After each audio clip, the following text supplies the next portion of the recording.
Live. Good morning, Summa scholars. Welcome to the Daily Summa. Today is Thursday, February 13th, in the fifth week of Ordinary Time. How goes it, Joe? Goes pretty good. Good. Was waking up a breeze for you this morning? No. Negatory? Exact opposite. Waking up was horrible. Oh, I hate to hear that. For me, there was, man, it's hard to explain what I'm going through with the waking up here, new place, but let's just put it this way. It's much easier than it ever has been, I guess. But there's a thing where like when the I was woken up by the alarm today, which doesn't happen all the time. Hmm. And I could tell that my body was deep in sleep. So naturally, brother ass wants to just stay where he is. Have you ever heard that term, brother ass? Yes. You know who it comes from? It's St. Francis of Assisi, right? Very good. St. Francis of Assisi called his body brother ass or brother donkey, which resonates heavily for us at the loss of after the loss of Dallas recently. Hmm. But the donkey doesn't want to move. The donkey just wants to do what it wants to do, and it Right. wants to, and it can be moved by grain, food. It loves that. Just like this dog here, man. This dog, I love the dog Daisy, but as Carol said, she's a snack whore. Nothing comes before snacks. And then, of course, I said, so are we, right? Nothing comes before our little snacks. That got me to thinking about the Holy Family in Nazareth. You know how I love to think about the Holy Family in Nazareth, right, Joe? I know. I didn't know that. You never mentioned it. Joe, you know I mentioned it. Oh man, look, I've got a string coming off of my. You gotta cut that, dude. Don't pull I it. got to cut that, dude. We can do that live on the live stream. You can't pull those. It's gonna be terrible. You can't pull it, man. You got to cut it. That's some kind of life You need lesson there. oh, It's the little scissors too. Look at it's that. not as good as beavers on a galleon, but that's some kind of life lesson there, dude. You got it. Like You can't pull it. You got to cut it. Okay, so what was I talking about? Because it was the something I Holy planned Family. to talk about. Even though I make it look like I'm just like going off the top of my head, I actually have notes. Clever, no? Yeah. You say so. Um, yeah. So the Holy Family. I'm wondering about their snacks. That's what I'm wondering about. Hmm. Because I've noticed that it's a common thing among humanity to, at the end of the day, sit in your comfortable place, be it a chair or a bed or whatever, and just feeding trough. You know what I mean? Hmm. That you're familiar with this phenomenon, I'm sure. Yeah. Yeah. People at the end of the day, they turn the TV on, and then they sit there and just snackage. That's why those aisles in the grocery store are just packed full of Doritos and stuff like that. And I'm wondering, it's such a common thing that I wonder if it's part of our nature to at night sit and put on the feed bag and snack, or if it's a fallen nature gluttony thing. You know what I mean? Yeah. I mean, I think it probably is like a regular instinct that's taken too far, like Mm, obviously if you got down at the end of your day, sit hmm down and you eat an entire bag of, let's say, Doritos, it's mm, probably not great, right? But if at the end of the day you go out and you cut a little salami off, like a couple pieces of salami, yeah, and you go some sit down cheese. and then you talk with your wife and then you eat those, that's Yeah, a different thing than sitting down, putting on the TV, ending your day with dumb stuff, you know. yeah, yeah. There's probably something there. I was thinking the snacks at the Holy Family's house would probably be much like the snack that Leah made over at Mike's house. Remember that? Mhm. What did she call it? The goop or whatever left after making bread. Right. Oh, those were so good, and they're good for you too.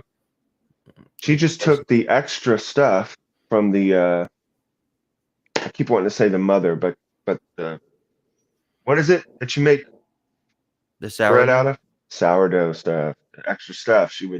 She made little like chips out of them, man, with salt and spices. They were so good.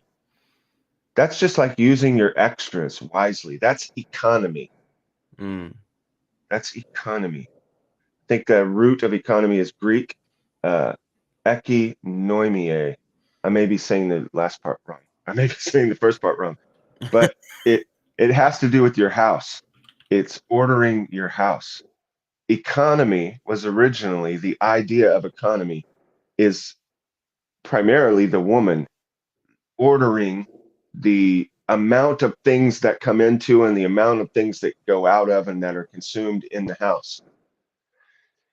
And the better economist you are, the more you will prosper. The worse economist you are, the more things will start leaving your house and you won't have enough coming in and you won't properly use the benefits that the man brings in after his long day of work, whatever. But that's economy to take care of the house, which is kind of what I'm embroiled in here with having all my stuff out on tables, trying to economize, get my little house to work well. My little house, which, as I said before, is bound to my vehicle, having no real home, being homeless, as it were.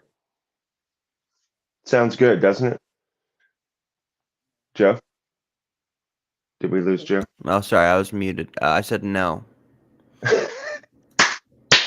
Thank you for unmuting to add no. Oh gosh, it's so good. Um, yeah, living out of the vehicle. And I watched a video recently of a dude living in his car, and it made me want to just get back on the road and go out and live in the vehicle and do some vagabonding for a while because he had his car. Now, he didn't have as much space as I do really. He had a little car, but he had this like nightstand set up and it had Mm. drawers and he had all of his stuff and he has just a little so minimalist and he has those little electric candles Mm. you know what I'm talking about, that flicker. Yeah. He's got like two of them back there and then he had his iPad on with the fireplace video. It sounds awful. Awful. Sounds awful. Are you serious? Yes, dead serious. Wow, no, let me tell you. He had the windows blocked out. Here's what happens. You drive into some place, and I'm not going to say where I do my stealth camping and all that, but you drive into a place where you know no one's going to bother you. And that's one of the greatest things about it. You're in there, and this guy's got the little fireplace crackling, and he's got his lamps, and he's got a little light, and he can read his book. But the greatest thing about it is, for me, is that you know that nobody on earth knows where you are. I know that my mother, Joe, Mike, nobody knows where I am. I am completely just with me and the eternal beloved alone, enjoying this time of peace and serenity. And it's cozy too, it's comfortable. Why does it sound awful to you, Joe? Do you think it'd be uncomfortable in the vehicle? Yeah, that's part of it. It I think that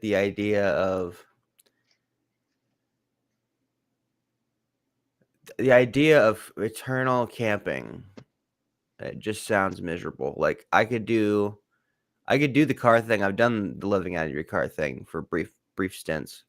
Hmm, Um, and I enjoy it for like a day or two, and then I'm like, okay, this is done, and I never need to do this again. interesting. I don't like it. Yeah. Well, Everything is better when you have a house. Like literally every part of that is improved. Like it's like, okay, I can find a comfortable way to sleep in the car, or I could just have a freaking bed, that's made to be slept in and all that. okay, I can see that point perhaps. I've never really had a house, so I don't know. Yeah. Never had a house, never had a wife, never had a family. Now, I've lived with a few women for like a year or more, you know. back in the day when I was mad at God and not going to mass. Yeah. And I don't know. I'm guessing it's different because, as you know, I always had my bag packed when Right. I was living there. Like I never took stuff out of my duffel bag. So I was always ready to hit the road. I don't know. It might be better. What you got to do is pray for me, everybody, that I learn to at least somewhat desire to have children. And then we can start praying for the wife. And then we can think about the house. And then after that, when I start going crazy from that, we can pray that I can somehow get back on the road again. Right? Mm. No, that's not I how don't that know. I works. mean, I'll pray for it because you asked me to, but Well, I don't know. I'm trying to figure things out over here. yeah. Um, I did want to say something. Oh, speaking of figuring things out, I wanted to talk about the progression of knowledge from Micah's comment yesterday, where he said that he's find himself saying syllogisms to himself throughout the day. Hmm. Finding yourself thinking about these things we're talking about is the whole point of this, and camaraderie. The catechesis is not just a one-time thing, nor is it just words on a page. The catechesis is metanoia, a conversion, a change of heart. Out of the abundance of the heart, the mouth speaks, says the Lord. And if what your heart have in your heart is an abundance of worldly things and boring, insipid, goofy things, then out of that abundance is what your mouth will speak. And that's what you hear when you go to coffee shops and workplace. But if what is your heart is full of is St. Thomas, Teresa of Avila, John of the Cross, little Therese, then out of the abundance of your heart, that's what your mouth will speak. And you will have studied, and then you will show yourself approved to people. And so it's beautiful, but I want to really stress the gradual nature of this. This is something Micah just started noticing. You just start to notice it. Things gradually change. That's extremely important to realize the way God does things so that you don't get frustrated and bored. And when we're reading these things from St. Thomas and we're hearing the same thing over and over, but in different ways, you have to realize that's the way that change happens. Remember when I talked before about Bill Burr's bit about how he lost his faith? It was like that Olympic sport where they shuffle that disc out and his faith just kind of slid away from him. That's how you lose light, and that's also how you gain light. Occasionally, like happened with my dear mother, you can, or happened with me, you can have an instantaneous conversion experience where you're sitting there messed up, and all of a sudden, boom, the light hits you, and you walk out of the room changed. That does happen. It's usually happening after a series of events working underneath you that you don't realize is happening. So it's really not that quick. Right. Other things were happening that was building it. Like when you see those videos of a in Alaska or whatever, and you see the big iceberg collapse into the water. If you knew what was behind all of it, you would see that there was a move, it hit something way down below, and there was a small rift, and then like on your windshield, a crack began to develop, and then suddenly, boom, it's a sudden thing. But the way God most often works is like the rising of the sun. And that's why I want to read to you a couple things to confirm what I'm saying here. This is from the Divine Office this morning. Did you have time to pray this morning, Joe, or did you get up late? I was late. I'm gonna do this after the stream. Sweet. Well, you will find this morning that there is a scripture, excuse me, that they read and that they use in the responsory after the scripture reading, and it says perfectly what I'm trying to convey. It's from the fourth chapter of Proverbs. But the path of the righteous is like the light of dawn, which shines brighter and brighter until full day. The path of the righteous is like the light of dawn, which shines brighter and brighter until full day. That's beautiful, especially since I'm sitting here in the morning as the dawn begins to break. We start this thing and it's a little bit almost dark, and then when we're done and I walk out for my first pipe, it's bright outside. But it's happening gradually as you watch the video, you don't even know. Like when I watch it back, I remember I was looking at the end and I was like, why is it so dark? And then I remembered, oh, slowly it's been getting lighter outside. And then slowly my face has been getting darker in the paling in the light, the silhouette of the light behind me. And conversely, the way of the wicked is like deep darkness. They do not know over what they stumble. Mm. That's so good. Remember when I said that people are constantly doing what uh, Larry and Ralph, and Shimon and Billy Bob do? They're using things equivocally that aren't, or they're flipping things and saying it backwards, which makes a different meaning. They don't realize what they're Mm. doing. Mm. That's what the scripture's saying. The wicked are in deep darkness, and they don't even know what they're stumbling over. So realize that there are gradations of that. And the more you study, and the more you stick with the Daily Summa, have a regular study, meet with people, especially when we get together and begin to discuss these things, you will grow in grace by actually doing, praying, studying, and contemplating these things. And again, don't be frustrated. Today's page is going to be a little difficult, even though it's shorter than normal, which is nice. But it's going to be a little difficult because we're talking about divine simplicity. This is a big teaching. And as I said before, William Lane Craig disagrees. Some people talk about other things.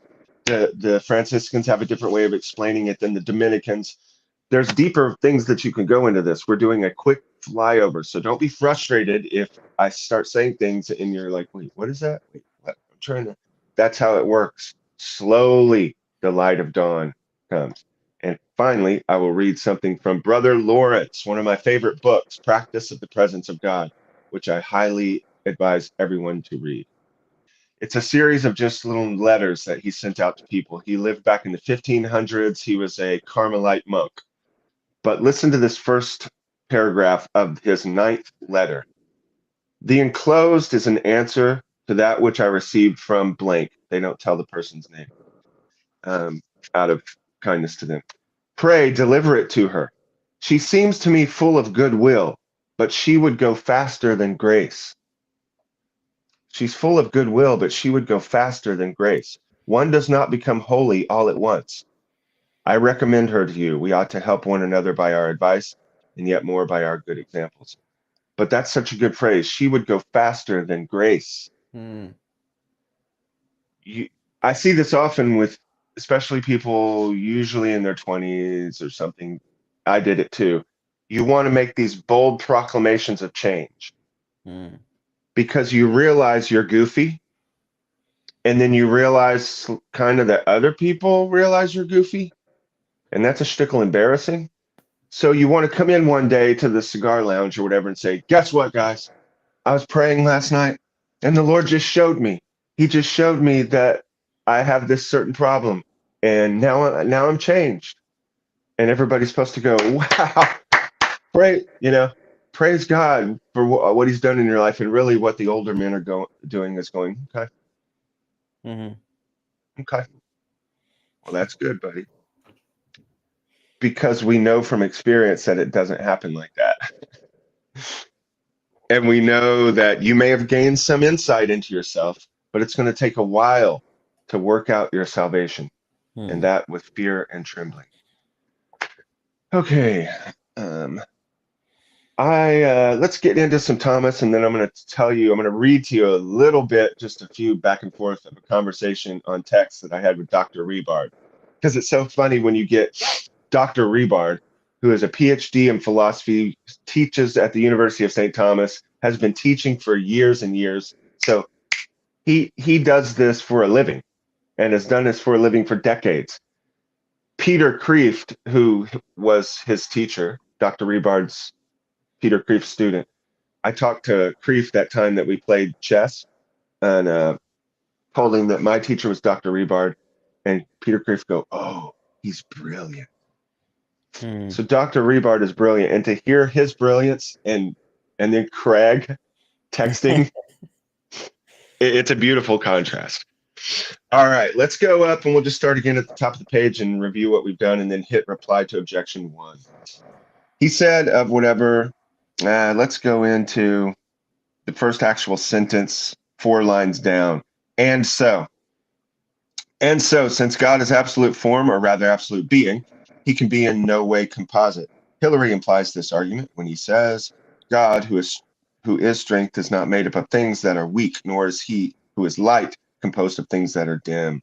He's saying that God is altogether simple. He's not a composite being like we are. We are made up of body and soul, is the first composite. And then after that, we're made up of, obviously, different parts of the soul, which we talked about with the Kabbalah tree of life, Chesed, Gevurah, Tiferet, all that stuff. And we're made up of intellect and will and et cetera, et cetera. Okay, reply to objection one. Whatever is from God, this is Thomas talking to Larry. Whatever is from God imitates him, as caused things imitate the first cause. Remember when I gave that example of you walk into the downstairs and you look at the pool table and there's wet stuff and mush and the first ball's moved a little bit and you say, oh, maybe that was a mushroom. And then you do it the other one and hardly anything's moved at all. And you say, oh, maybe that was a little marble. And then the other one, you see fire and steam and smoke and dark charred and the slate is broke and you say, oh, maybe that was a molten cannonball. You can tell what the thing was that made the track in the pool table by its effects. Whatever is from God imitates him, as causes imitate the first cause. The cause imitates the effect imitates the cause, but it is of the essence of a thing to be in some sort composite, because at least its existence differs from its essence, as will be shown hereafter. This is the first time we've seen Thomas do this, I think. He's giving a cliffhanger and he's giving a reference to a future book, which shows you a future question, which shows you how much he went over this and reviewed and uh, made it as concise. And he knew what he was saying throughout the whole uh, drama of unfolding in the Summa. So he refers to question 4, article 3, which is in the future. But he is replying to Larry's objection. It seems that God is not altogether simple, for whatever is from God must imitate him, and we have composite things. So if we have composite things, then God must have composite things. And Thomas is saying, no, his essence is existence. He is pure being, not a composite of potency to act in any kind of way. He is pure act. Which, by the way, if that twists your mind a bit, it should. I mean, after all, we are talking about God here. You know what I'm saying? We're not talking about how to play diplomacy. We're talking about that which everything comes from, that which every complexity is giving signs of as we move up the chain to the first cause and efficient cause of all things. So it should be a bit perplexing, but that's why you repeat it. That's what Our Lady did. That's why it says she pondered these things in her heart. The word ponder is to turn it around and look at it over and over. Think about it until you get a flash of insight of what is being said here. And that flash of insight is a flash of insight of nothing other than your Heavenly Father and your origin. And please God, your telos, your end, your final end. Reply to objection 2. With us, composite things, us people in this world, with us, composite things are better than simple things because the perfections of created goodness cannot be found in one simple thing, but in many things. But the perfection of the divine goodness is found in one simple thing. And then he refers also to the future. Questions 4, article 1, and then question 6, article 2. So we're going to learn more about this stuff in the future. But again, he's replying to this thing about how, for us, the more complex something is, the better. Our minds, Daisy the dog's mind is more complex than that of a fly or an amoeba. so she's able to do more things in the world.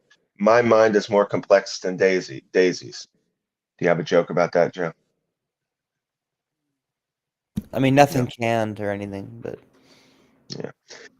you My guys mind have is similar large eyes, like beady eyes that kind of go in different directions and stuff. my eyes do not go in different directions, but Mother Natalia's do. I was I was making fun of her about how back in the 80s or something in Spencer's Gifts or something, there were like these shops where there was you could buy goofy, weird stuff, you know, like blue lights and I don't know, frivolous things. And they have these little rubber masks where you put your fingers in them and you move your fingers and they go all different directions. And I told Mother Natalia that's what her face is like, except very beautiful. She's gorgeous, as you well know. I think she's utterly beautiful. But her face does have this kind of silly putty quality, where it moves around a lot um, in different directions all of a sudden. Okay, let's go on down. We're moving into Article 8, whether God enters into the composition of other things. This will be fun. He's going to address the pantheists. He's going to come out against these pantheists. Are you excited, Joe? Yeah. Like I as love excited as I I love can your be at I love your energy 7:42 in the today, Joe. morning. At 7:42 in the morning, that's like how my level of excitement that I can bring out. Oh, it's so good. I just because I want to annoy you a little bit, you know, Oh, lovingly, don't of worry. course. You don't have to try. It's okay. Oh, we're there we go. There we go. We're getting a little life. Article 8, whether God enters into the composition of other things. Objection 1, says Larry. It seems that God enters into the composition of other things, for Dionysius says the being of all things is that which is above being, the Godhead. But the being of all things enters into the composition of everything. Therefore, God enters into the composition of other things. Oh, Larry's saying that being is in everything. So if God is being, he must be in all things. Let's see what Thomas says later. Objection 2. Further, God is a form. For for Augustine says that the word of God is, which is God, is an uncreated form. But a form is part of a compound. Therefore, God is part of some compound. So again, here's Ralph using the word form, which it would have been better to say essence, but whatever. He's saying that Augustine is saying that the Logos, the Lord who is incarnate into the Virgin Mother's womb, is a form. Therefore, and forms, by their nature, have compounds. That is, they begin to express uh, accidents, and so there must be some kind of compound in God. Objection 3 from Shimon. Further, whatever things exist in no way differing from each other are the same. Wow, good one. That was a good one, dude. Whatever things exist that in no way differ from each other are the same. But God and primary matter exist in no way different from each other. Therefore, they are absolutely the same. But primary matter enters into the into the composition of things, I guess. Therefore, also does God. Proof of the minor. Whatever things differ, they differ by some difference, and therefore must be composite. But God and primary matter are altogether simple, therefore, no wise differ from each other. Okay, so here's this talk from Dr. Rebart. And Thomas used the term primary matter. And I was like, wait, what is that? First, I'll go up a little further and hear me talking to Rebart about species. Wait, if species is the nature of a thing, in what way are the two words different? It sounds like species is just another way of saying nature.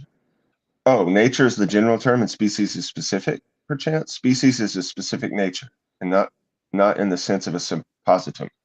And he writes back, species and nature taken simply are universals. They are individuated matter. And that's all he wrote.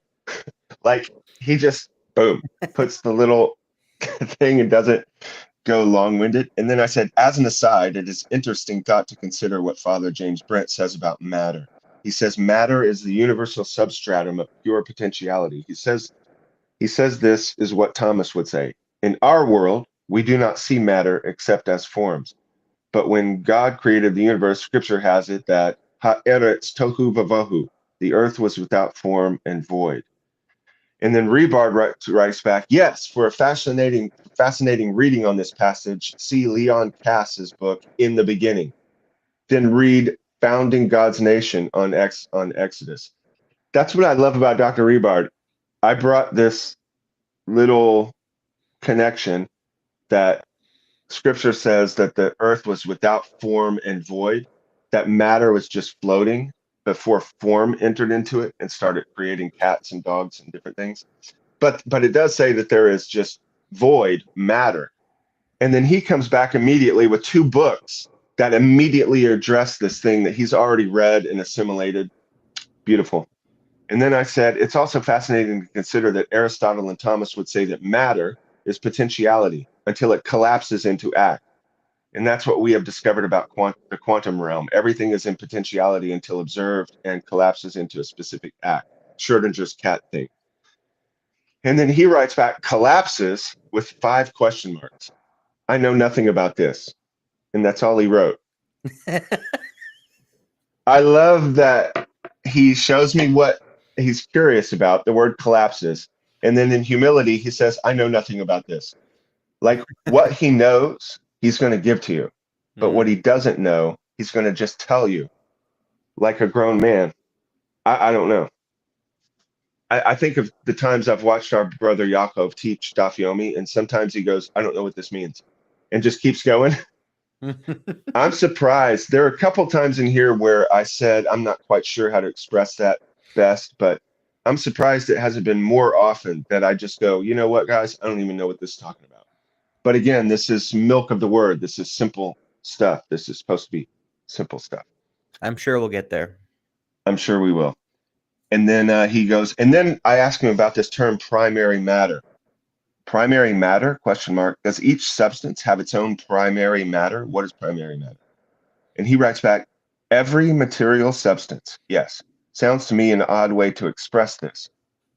And I write, how would you express it? Now I'm wondering, then this translation must say primary matter, but maybe his translation or another translation has it differently. Because when I said primary matter, or maybe he's responding to does each substance have its own primary matter? And he says, yes, but it sounds to me an odd way to express this. And then I wrote back, how would you express it? And he writes back, prime matter becomes signage. And he's got that in quotes, signage, when actualized by first form, which is said to give essay, which is not a Chicano dude talking to his bro, essay. It's essence, which is said to give essay to its matter. Forma dot essay is the maxim. Form gives the act of existence. All right, so again, guys, this stuff is deep stuff, but he's giving a very shallow flyover. So it's if you that's why I said all this stuff at the beginning. If you don't understand right away, I knew we were flying over some deep waters here. It's like those pictures you see. I love whales, so I have some Instagram things that I do of whales, and they show the blue whale, the largest mammal on Earth, and they show it. You start to gradually see it moving up from the deep, and then it is huge mammoth thing larger than a bus, and then it breaches and you see it breathe, and it's so terrifying and weird. Well, this is but we're just flying over, and then it sinks back down into the deep, and then it's gone, and you can see it no longer. You know that this thing has this life way beyond what we're know and live and can understand. That's kind of what's happening here. We're doing this flyover, and you should see divine simplicity come up and breach and go, psh, and then just sink back down into the abyss. And if you will come to understand that there's only one way to truly understand what's being said here, and that is to come to the place that Thomas came to when he was kneeling before the crucifix, and he had that experience. And then he came and told his secretary, burn all of this, it's all straw. Because the depth of entering into the actual divine life and experiencing these things firsthand is ineffable, and you can't bring it back and hand it over. But these things, if you contemplate them, God by grace will gradually lead you to the place that Thomas came to. If you stick with it, if you work to grow in virtue, and if you spend time in silence and prayer and don't fill all your time with Netflix and sports and news. Okay, Thomas, on the contrary, he's going to reply to objection 3 later. On the contrary, Dionysius says there can be no touching him, i.e., God, nor any other union with him by mingling part with part. Further, the first cause rules all things without commingling with them, as says the philosopher. Of course, do you know who the philosopher is, Joe? Do you remember? No, not really. Unless he's talking about Aristotle. Exactly. That He was my loves instinct, Aristotle. but I didn't know for sure.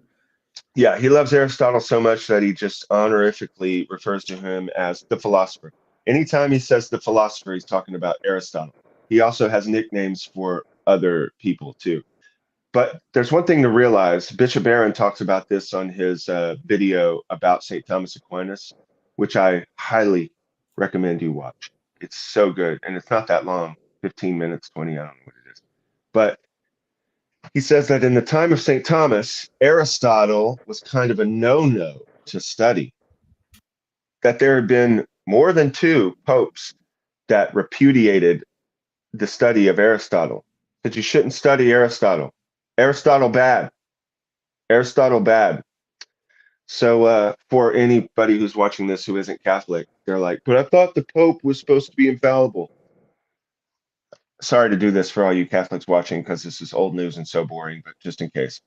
The Pope is only infallible when he's speaking ex cathedra, which is the seat of Moses. He's speaking, or the seat of Peter now, in union with all the bishops that have already discussed and argued through everything, which came from all of the people. The sensus fide comes from the people. Then the bishops argue through things, and then they make a final agreement. And then if the Pope proclaims it ex cathedra, then we say that that's infallible, and that is not a common occurrence. The Pope is not infallible with every little word that he says or everything he does. Okay, so anyway, the popes had said, some of the popes had said, don't read Aristotle. And then Thomas is also teaching in Paris on the, what was it called? The Quartier de Latin, the Latin Quarter, which Bishop Aaron says was kind of the seedy side of town. He's over in the seedy part of town studying Aristotle, which the regular church folk would see as dangerous. And then he's also a Dominican who was like this new mendicant group who's like walking around. They stink. They don't get common showers, so they smell. It's like that quote about Saint Francis of Assisi. Everybody loves Saint Francis as long as he stays downwind.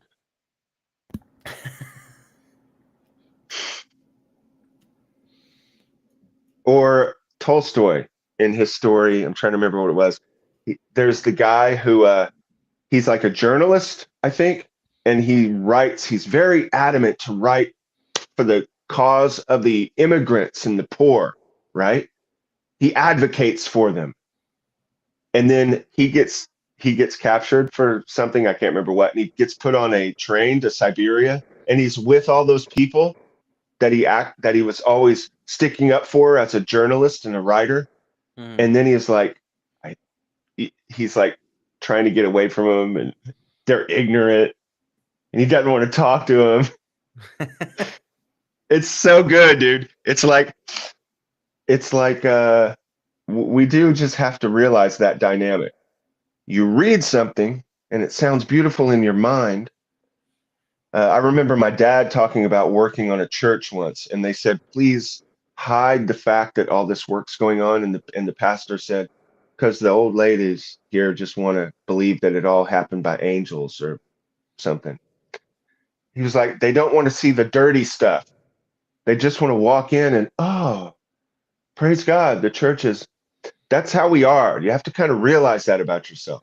We don't want to see the dirty. We don't want to see the steps that had to go through. We just want the comfortable chair and the Doritos in the movie. That's why it's so important to study. What is the phrase that's on the top of our logo? Joe, can you put up our logo? At the top of the logo, Share. it's the unrudening of culture. That's what that Latin phrase is. We talked about it in the introduction. We're trying to unruden our minds, unruden our hearts, and thus unruden culture. And you have to do that by the difficult step by step plotting, study, prayer, silence, which we don't like. We like food, entertainment, pleasure, glitter. Okay, Thomas's response, rational response. I answer that. On this point, there have been three errors. Some have affirmed that God is the world's I think you soul, missed out as on the is. contrary. Did I? I think No, so. no. There can be no commingling part with part. Further, the first Okay, cause rules all things that's my without bad. commingling with them, as says the philosopher. And then that got me off talking about Right, Aristotle, right. the philosopher. Distracted. But My yeah, bad. it's just, again, important to remember. That's why I hope if this thing gets popular and more people watch it, I hope people get offended at the way that we talk, Joe, me and you. Yeah, that I seems hope like people expose their goofiness so that we can squelch it and squash it. I hope they say stuff like, "Why is he wearing the same thing every day?" Like a cartoon, like my, like that girl I used to hang out with in Eureka Springs, who was so smart and clever. She realized I was wearing the same stuff all the time, and she was like, "You wear the same shirt all the time," and I go, "Yeah." She goes, "You're like a cartoon." But I hope they were like, "Why is his hair like that? Why has he got a hat?" And I hope that the way we talk about Thomas, why do they use the word dude? I hope that people get upset with that because I hope that we can expose the fact that people think about God, the church, Christianity, Catholicism as this boring, uppity, stale, dry thing that's supposed to be always with perfect form. And it's such a satanic Hmm. deception that's been put into the world. And then people become religious and then they start becoming thespians on the Christian stage and they start having to walk a certain way and talk a certain way. And it's all BS. And I assure you, Thomas, hanging out at the Côte de la Tronde down in the seedy part of France, had some saucy language floating around every now and then. And he's sitting there in his Dominican habit after walking for miles and stinking to high heaven. And he's sitting on a bale of straw out in the street with the boys, and they're studying Aristotle that you're not supposed to be studying. Just think about it. I thought the other day of calling this punk rock Summa. We're sticking with Daily Summa, but punk rock Summa would be pretty funny. All right, let's get through this thing. How much time have we done here, Joe? 43 minutes. We have 15 minutes left. I'm going to try to zip through this because, again, it's so deep that it's hard to even get it. I answer that on this point, there have been three errors. Some have affirmed that God is the world's soul, as is clear from Augustine. This is particularly the same as the opinion of those who assert that God is the soul of the highest heaven. Especially in medieval times, they thought that the heavens were all had always existed.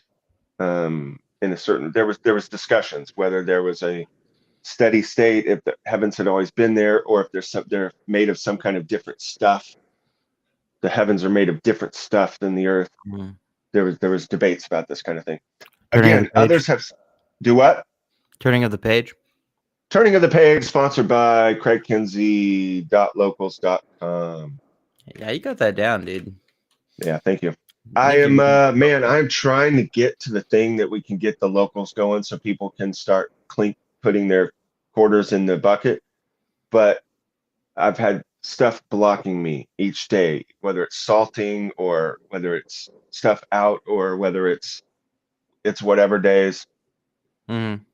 Yesterday was okay. I could tell I needed it. I Yeah. took a nap yesterday. Oh, you know what else I did yesterday, Joe? You want to guess? Did you go into the hot tub? I did, Joe. That's good. I thought about you. I I'm a little thought how, jelly.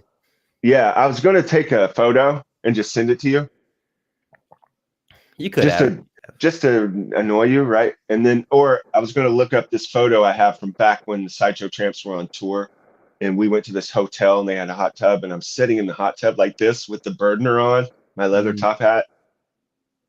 I was just going to send that to you.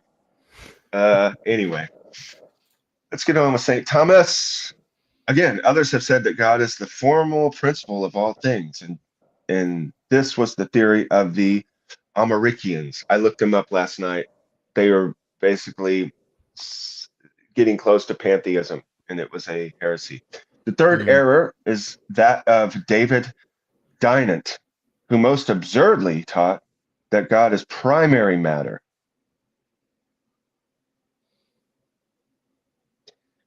You hear people say stuff like that today.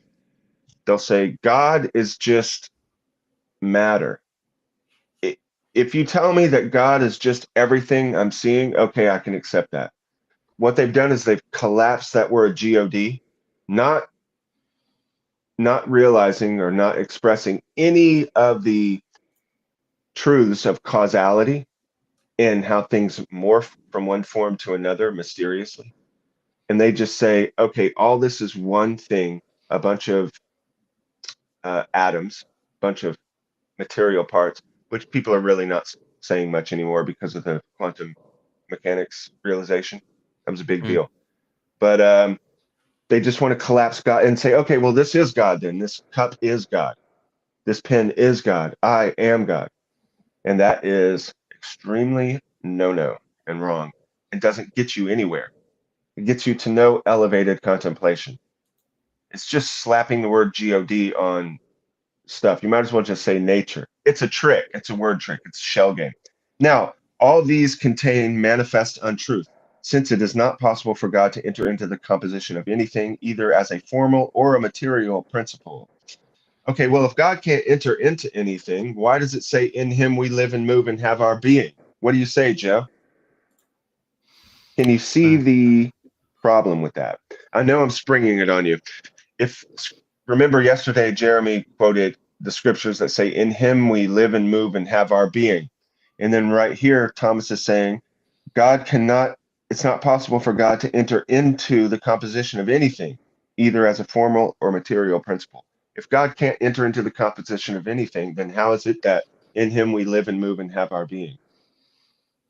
Thoughts? well, my instinct would be that it's him that sustains every bit of being. So it's only through that we live and move and have our being. Very good. The word sustains is the germane word. Very good. Also, realize the little trick that's happening. The scripture says, in him we live. But what this is saying Mm. is, he is in I us. see. Yeah, that makes See more the sense. flip? It's hard to catch those things. That's the kind of stuff that I see the new atheists do with frequency. Yeah, I They're was just really, about to ask that. Like, because it seems like, okay, what's the difference? Right. Okay, that makes sense. yeah, they always go, the new atheists go really quick. They have fleet minds. I'm using a they. Alex O'Connor has started to not do this, and you know I love that guy. Mhm. But the earlier ones, the snarky ones, what I call the pshaw apologetics, just scoffing. They're really good at quickly using terms differently, and you get kind of confused and muddled, and you can't trace it. And then once you start to address it, they'll move on to something else. This really happens when you're talking to someone like in a coffee shop. I've learned to just not talk to these people because they're not wanting to learn. They're just wanting to scoff. When someone starts to splatter shotgun shell questions of various subjects, like they ask you a question, you begin to answer, and then they start going, well, what about the fact that God commanded them to the Israelites to cleanse Cana? And what about the fact that uh, that that Jesus said that you can drink wine? And what about the fact that, and they start doing these questions over and over that are Yeah. designed to just get you confused. I stopped talking to those people.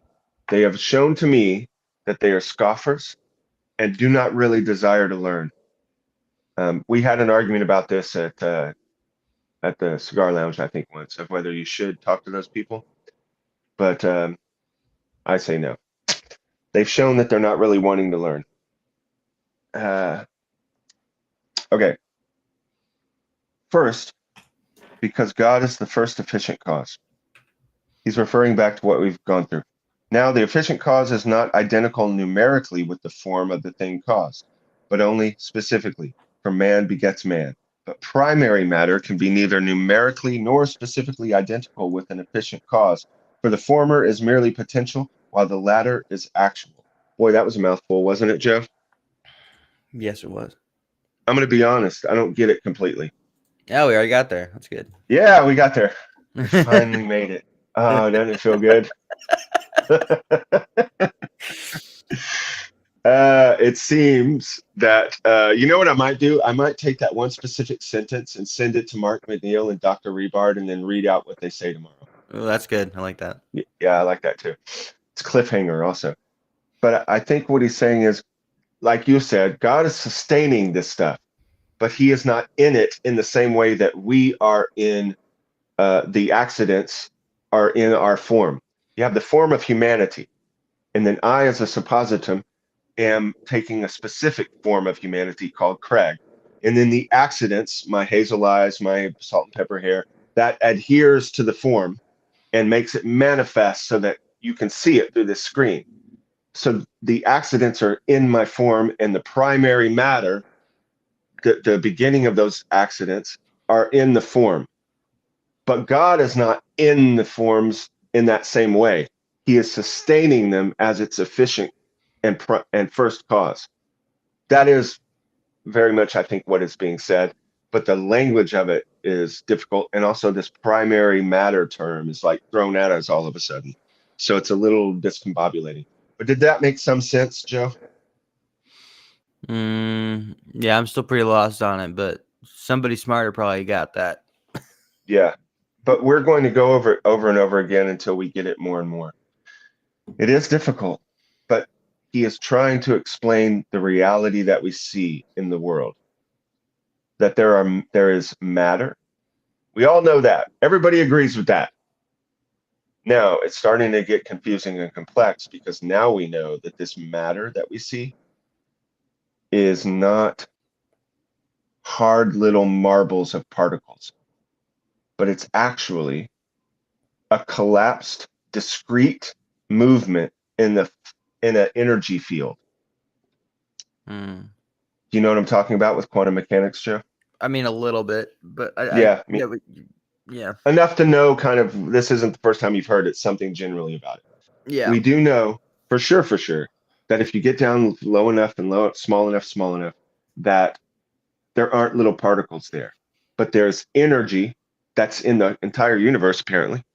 And when there are discrete movements in it, whatever that means, we call that a quantum particle. But there's no real particle. It's just a discrete change in the type of energy and the way the energy expresses itself, which is exactly what Thomas is saying about matter, or Aristotle. It's all potentiality. As I said before, if I go on that desert island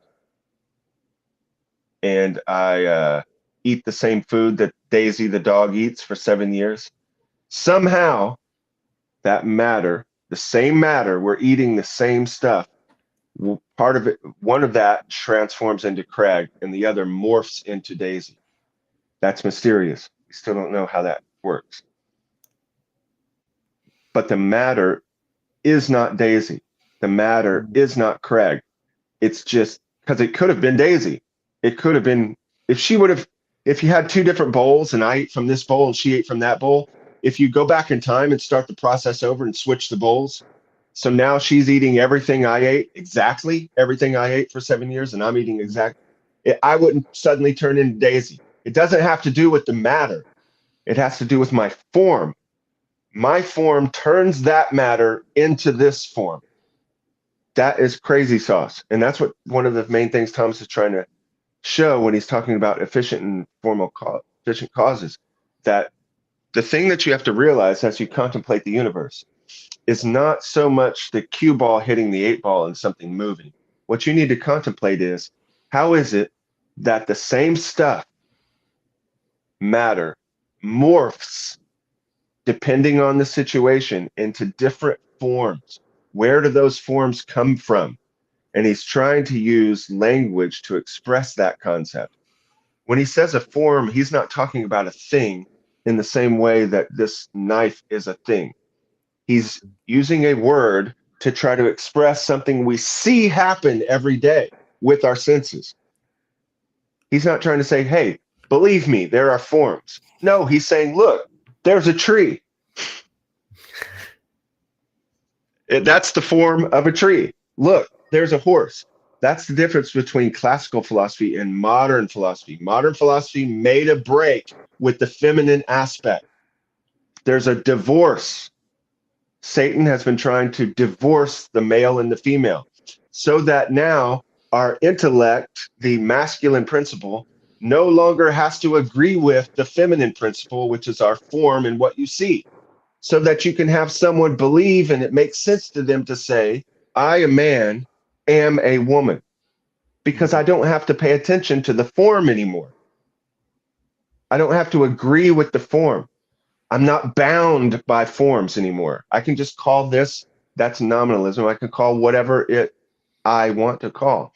There's a divorce. But classical philosophy was extremely simple and said, I'm just going to describe what we all see and experience and try to use words to describe that to you. Mm. Okay. And we'll go back to this first part. I'll try to remember to do that with Dr. Rebard. But essentially, he's saying God is not in those forms. God is transcendent and holding those forms up by the sustaining them by his power as pure act.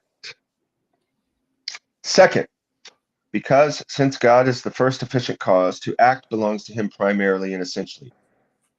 He's pure act. But that which enters into composition with anything does not act primarily and essentially, but rather the composite so acts. For the hand does not act, but the man his hand, and the fire warms by its heat. He's saying that if I pick up this coffee cup, it's not my hand that's acting, it's me. Mm. We don't talk that way. We don't say hand picked up coffee cup. We say Craig picked up the coffee cup. But I'm a composite being. This hand is part of me. But God does not have that, live in that reality. He lives in a reality that we can't comprehend, but a reality of pure act. And he is acting right now to hold all this together in being. Mm. So remember, it's the composite that acts, not the part of the composite. It's Craig acting, not hand acting. Hence, God cannot be part of a compound. Third, because no part of a compound can be absolutely primal among beings, not even matter, nor form, though they are the primary parts of every compound. For matter is merely potential. The potentiality is absolutely posterior or after the actuality. The form of Craig, the form of donkey, is prior to the acting out of the donkey. We see this because you can see a baby, an embryo in the stomach of the donkey. Then you can see that come out as a newborn donkey. And then it begins to assimilate matter to itself and take a form of adult donkey. That should be blowing your mind. It doesn't, because that's part of concupiscence and that's part of the fall of Adam and Eve, so that we see things and don't see God moving. We just assume it. But it should be blowing your mind how this thing is morphing into other things. The Especially the caterpillar butterfly, that's a big one. How is it that this is happening? Okay, I don't want to get bogged down because we're running out of time. For matter is mere potential, potentiality is absolute plus after the actuality. It is clear that from the foregoing, question 3, article 1, while a form which is part of a compound is participated form, as that which participates is posterior or after to that which is essential, so likewise is that which is participated. As fire in ignited objects is after to fire that is essentially such. Now it is when you ignite something, the fire It comes after the thing that caught it on fire. This is so simple that it seems complex, but he's using words specifically because there's going to come a point where, in order to make the realization of what he's saying click in our minds, you have to say it in a specific way over and over for it to make its imprint, like the signet ring into the hot wax. It's going to take time, and it has to be the same image every time. If this image starts changing on my signet ring, then it's going to make it blurry and the wax undecipherable. You have to keep it consistent. And he's using the same language over and over, even though he's saying simple stuff, like the signet ring pushing into our warm, supple minds. And we will, at one point, have an epiphany and it'll click. The nickel will drop, as they say, the penny will drop. Now it has been proved that God is absolutely primal being. He is not primal form. He's not in the forms. He is primal being. He is the act of to be itself. We often don't make distinctions between something being and the fact of being. We just assume it. But that's what he was saying in some of the earlier articles, that you don't have to assume it. Joe doesn't have to be. And Joe is not the act of being itself. Joe is sharing, participating in being. Joe is not sustaining being. And Joe can and will one day move out of being in this world. And when that happens, the matter that's called Joe will decompose and just float away. It'll actually probably be in a casket, but it could be in it could be in a little box. Like when I had to go get my dad after dad died. Mm. What do they call it when you burn the body? Cremation. Cremation. Yeah, it's a weird word, isn't it? Cremation. Can we not mix that concept with what I put in my coffee? You know what I'm Mm. saying? I don't want it to be called cremation. Anyway, Oh, it's the cream that you don't like. you finally got. I know That it's took me a early. second, dude. Today is a low energy day. That's fine. Sometimes that's going to happen. Do we even have anyone in the chat? Is anyone watching this thing today? Not today. I think everyone's That's getting hit today, dude. huh? Everyone's getting hit today. Yeah. No. Everyone's taking a it's whatever day. They're probably like, Craig, if you can do it, we can do it. But this was a good one, dude. There's good things being said here, but maybe I know people go back and watch it because you can see the numbers click higher and higher. But anyway, yes, our matter. I thought I heard something outside. The matter. That's what's kind of cool about live too. Something could happen. A bird could fly through this window. Um, Matter is pure potentiality, and the form makes it into the thing, and then that same matter floats away, and it's gone. So just remember that God is not in the forms. God is sustaining all things in his transcendence and his power as efficient cause. Reply to objection one. The Godhead is called the being of all things as their efficient and exemplar cause, but not as being their essence. That's what we've already saying. He's just telling Larry God is the exemplar.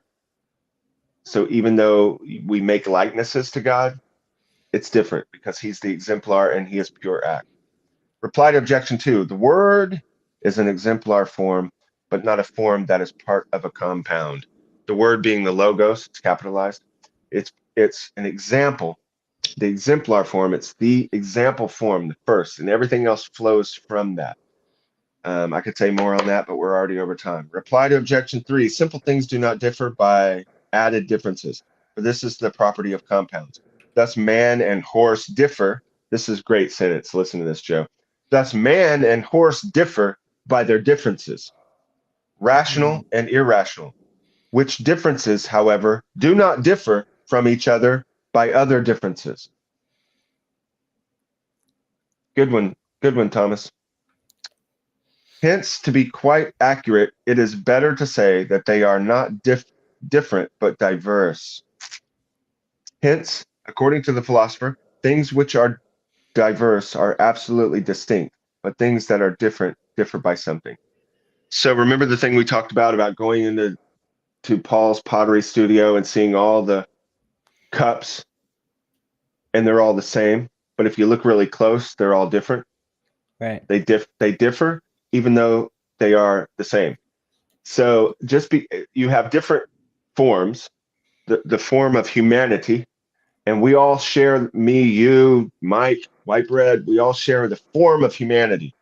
But in the suppositum, in our unique individual way that form humanity is expressed, we have differences.